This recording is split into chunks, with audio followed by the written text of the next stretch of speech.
Paham di sini? Artinya yang dimaksud whole of government adalah setiap yang punya kewenangan-kewenangan. Ketika scoping area kita mandangnya di antar lembaga, maka lembaga satu dengan lembaga lain punya kewenangan yang berbeda, betul? Betul, Bu. Tapi dalam menangani satu hal, terkadang nggak bisa cukup satu lembaga. Contoh, kita bicara kebersihan, sampah. Bisa nggak hanya dinas kebersihan aja sendirian? Ya. Tidak bisa, Bu. Nggak bisa. Dinas apa saja yang harus ikutan? TLH, DLH apalagi? Selain Disub, Dinas Lingkungan Hidup, Dinas Perhubungan. Perhubungan apalagi? Tanaman. Petanaman apalagi? Pendidikan ikutan nggak? ikut, Ikutan. Kelurahan kecamatan ikut nggak? ikut, Bu. Ikut. Artinya apa? Nah, ini yang dikatakan walaupun ranahnya kebersihan ada di Dinas Kebersihan, tapi Dinas Pendidikan punya peran. Apa peran Dinas Pendidikan? Mensosialisasikan kepada yang ada di bawahnya, anak-anak didik. Ayo nak, bagaimana kita menjaga kebersihan, gitu kan? Kelurahan kecamatan ada peran nggak? Ya. Ada. Bagaimana kita bicara sampah adanya di wilayah A? Tentu lurah A yang akan harus juga ikutan menanggulangi. Nggak bisa nanti akhirnya salah-salahan. Loh ini wilayah saya dan seterusnya. Nyambung ya. Kemudian dinas pertanaman itu juga. Karena sampah tidak hanya di satu lokasi. Bagaimana ketika sampah itu ada di taman-taman. Lalu siapa yang perlu disalahkan? Kan gitu akhirnya. Nah artinya lihat dulu masalahnya di mana. Kalau masalahnya ini terkait antar dinas, maka WOG-nya adalah antar lembaga. Ketika permasalahannya ini di dalam satu dinas, lihat areanya di mana. Ketika areanya di bawah kewenangan pejabat eselon 4, misalkan di dalam satu bidang berarti kan pejabat administrator atau eselon 3. Berarti yang akan melakukan whole of government apa? Ya antara eselon 4-nya dong. Ketika ini misalkan berada di dalam lingkup di bawah pejabat eselon 4 atau pengawas, maka nggak bisa, berarti siapa yang akan harus bersatu ini? Para stafnya. Jadi kacamata teman-teman memandang, itu luaskan, tergantung masalahnya. Kalau masalahnya scoping kementerian, dengan masalahnya scoping area di satu kabupaten, beda nggak WOG-nya? Beda, Bu. Beda. Gitu. Termasuk, ini yang makanya saya katakan, pahami betul cara memandang kita. Termasuk ketika teman-teman menentukan alat tapisan isu. Makanya kemarin saya tanya kan, Ya, Bu. kenapa saya harus tanya dari awal? Karena ini akan kepake sama teman-teman semua. Kapan kita harus pakai APKL? Kapan kita pakai USG? Beda.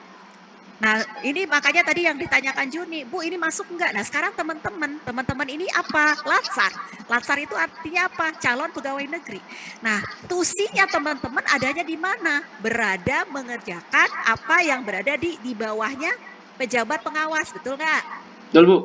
Atasan kita kasih kan? Ya, Bu. Bagaimana mungkin CPNS harus membuat WOG antar lembaga? Oh iya. Nggak akan mungkin. Kalau yang akan membuat antar lembaga itu berarti diklat kepemimpinan tingkat apa? Itu sudah tingkat administrator. Siap. Jadi mindsetnya teman-teman lihat scoping areanya itu. Jadi ketika ada yang mengatakan WOG itu harus luas, yes, ketika memang masalahnya itu berada di scoping area yang luas. Tapi ketika ini berupa kegiatan yang harus dilakukan oleh peserta Latsar, tentu scoping area teman-teman kan bukan antar lembaga. Kalau seluruh peserta Latsar harus berkoordinasi antar lembaga, lalu eselon 2-nya ngapain? Gitu ya. Jadi kembali kepada apa? Kembali kepada kewenangan. Clear sampai sini? Clear, Bu. Ibu. Oke. Juni clear? Clear, Bu. Berarti isu WOG ini bisa dalam satu OPD gitu ya, Bu ya? Oh bisa, tergantung isunya makanya. Saya kan mendiskusikan juga sama anggota Latsar yang lain kan. Ya. Ya, dalam menentukan isu WOG ini. Jadi kami diskusi, saya bilang hubungan antar bidang yang tidak sinkron aja kita jadikan isu WOG kan.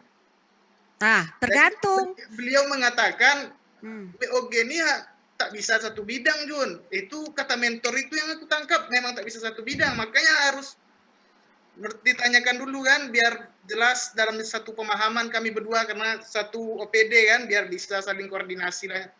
Nah, oke, jadi tergantung isunya, ya. Dikembalikan kepada isunya. Kalau isunya, misalkan kita bicara tentang tadi kebersihan, tentang sampah di Kabupaten Bintan. Sampah di Kabupaten Bintan. Bicaranya berarti scoping areanya apa? Kabupaten dong? Ya, Bu. Iya, Bu. Kabupaten. Benar. Kabupaten, siapa yang punya kewenangan di sana? Bupati. Bupati. Nah, Bupati. siapa yang bisa digerakkan oleh bupati? Kepala OPD. dinas. Kepala OPD. dinas. Nyambung ya? Ya, Maka Bu. kepala dinas Bu. yang akan berkoordinasi. Ketika masalahnya ada di bidang, siapa yang Kabid ini punya kewenangan siapa saja? Antar kasih dong. Antar kasih, Bu. Iya, Bu. Nah, antar kasih ini yang kemudian melakukan WOG. Nah, ketika Kabid merasa oke, saya nggak bisa jalan sendiri nih, ini saya terkait dengan Kabid sebelah, maka dia melakukan ke sini lagi WOG juga. Bisa ditangkap nggak? Jadi semua yang kita lakukan, ingat kembali baliknya kepada manajemen ASN. Bahwa semua yang kita lakukan ada peran dan fungsinya. Ingat agenda 3 judul agendanya apa? Coba lihat. Kedudukan dan peran. Pahami kedudukan kita di mana. Oh, kedudukan saya adanya di bawah eselon 4. Maka perannya apa? Bisa ditangkap nggak? Bisa, Bu. Kedudukan saya di mana? Oh, saya pejabat administrator. Perannya apa? Tentu berbeda. Nyambung. Jadi kita tidak bisa melakukan di luar kewenangan kita. Oh, saya benci banget anti korupsi. Kemudian apa yang saya lakukan? Oh, saya ngelihat bupati misalkan di satu tempat yang bukan wilayah saya, langsung saya datengin. Bisa nggak kayak gitu? Gak bisa, bukan kewenangan kita.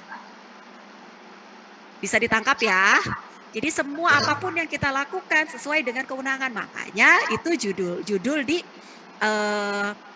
agenda 3 seperti itu. Tahu dulu kedudukannya. Maka bukan peran dan kedudukan kan? Ya, Bu. Tahu dulu kedudukan kita, baru apa peran kita. Kenapa peran doang, Bu Eva? Karena ketika seorang tahu peran, maka seorang akan tahu tugas dan fungsi. Coba perhatikan, di manajemen ASN, kita turun ke manajemen ASN, ada fungsi, tugas, peran kan? Harus tahu fungsinya dulu. Fungsi ASN ada 3, sebutin. Pelaksana kebijakan Pelaksana kebijakan publik, pelayan publik, Perekat dan pemersatu bangsa. perekat dan pemersatu bangsa. Nggak Bangsa. boleh ditambah, nggak boleh dikurang, nggak boleh dibalik. Harus plak seperti itu. Kenapa? Karena bahasa undang-undang. Kecuali pertanyaannya, menurut Dul Hadi, nah itu boleh silakan eksplor. Tapi kalau menurut undang-undang, teman-teman nggak boleh eksplor. Bisa difahami ya.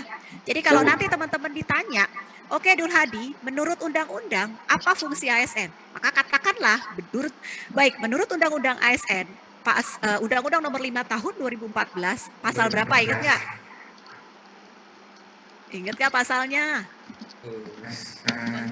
Oh. Pasal 10. Pasal 10, fungsi ASN adalah 1, pelaksana kebijakan publik, 2, pelayan publik, 3, perekat dan pemersatu bangsa. Demikian Bapak, terima kasih. Gagah bicara kayak gitu. Tapi kalau teman-teman tambahin, dikurang, ditambah, terus lupa pasalnya, nah itu yang menjadi pertanyaan. Gitu ya, clear sampai sini ya? Oke, karena beda scoping area inilah kemudian muncul pertanyaan, lalu gimana kami bisa meneropong WOG gitu dong? Gimana caranya Bu Eva? Karena itu untuk meneropongnya teman-teman perlu dibekali ilmu. Sama kayak tadi untuk meneropong pelayanan publik ketika nggak dibekali ilmu kita hanya ngelihat senyum apa enggak, jutek apa enggak, kesana doang. Padahal itu hanya bagian kecil. Terus gimana supaya bisa neropong WOG? Ingat di buku yang saya juga berikan ada lingkaran, di dalamnya ada 7 elemen. Ketemu nggak? Ayo, udah dibuka belum bukunya? Ini kan buku pelayanan publik.